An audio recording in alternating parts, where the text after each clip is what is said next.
സ്വർണ്ണവില വീണ്ടും കൂടി. പവന് 920 രൂപ വർദ്ധിച്ച് 92,120 രൂപയായി. ഗ്രാമിന് 115 രൂപ കൂടി 11,630 രൂപയായി. ഇന്നലെ ഉച്ചയ്ക്ക് ശേഷം ഗ്രാമിന് 100 രൂപ കുറഞ്ഞിരുന്നു. ലിഡിയ ജേക്കബ് വിവരങ്ങൾ നൽകും. ലിഡിയ, ഓരോ ദിവസവും സ്വർണ്ണവില ഇങ്ങനെ ഏറ്റക്കുറച്ചിലുകൾ സംഭവിച്ചുകൊണ്ടിരിക്കുകയാണ്. ഇന്നെങ്ങനെയാണ് വില വർധന ഉണ്ടായത്? ദിവ്യ, കഴിഞ്ഞ 3 ദിവസമായി സ്വർണ്ണവിലയിൽ ചാഞ്ചാട്ടമായിരുന്നു ഉണ്ടായിരുന്നത്.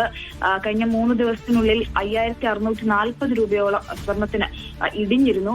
അതിനുശേഷം ഇന്നലെ ഉച്ചയോടെ 135 രൂപ കൂടുകയും ഉച്ചയ്ക്ക് ശേഷം ഒരു 800 രൂപയായി അത് കുറയുകയും ചെയ്തിരുന്നു. അതിനുശേഷമാണ് ഇന്ന് സ്വർണ്ണവിലയിൽ ഒരു വർധനവ്, നല്ലൊരു വർധനവ് ഉണ്ടാകുന്നത്. ഗ്രാമിന് 115 രൂപയാണ് വർദ്ധിച്ചിരിക്കുന്നത്. ഒരു പവൻ സ്വർണത്തിന് ഇപ്പോൾ 92,120 രൂപയാണ് ഇന്നത്തെ വിപണി നിരക്ക്. മാത്രമല്ല 18 ക്യാരറ്റും ഇതുപോലെ തന്നെ 18 ക്യാരറ്റിന്റെ വിലയിൽ കൂടിയിട്ടുണ്ട്. ഗ്രാമിന് 90 രൂപയാണ് 18 ക്യാരറ്റിന് കൂടിയിരിക്കുന്നത്.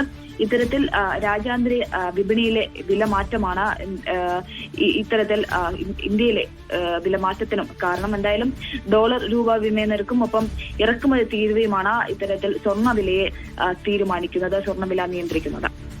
ശരി, ലിഡിയാണ് വിവരങ്ങൾ നൽകിയത്.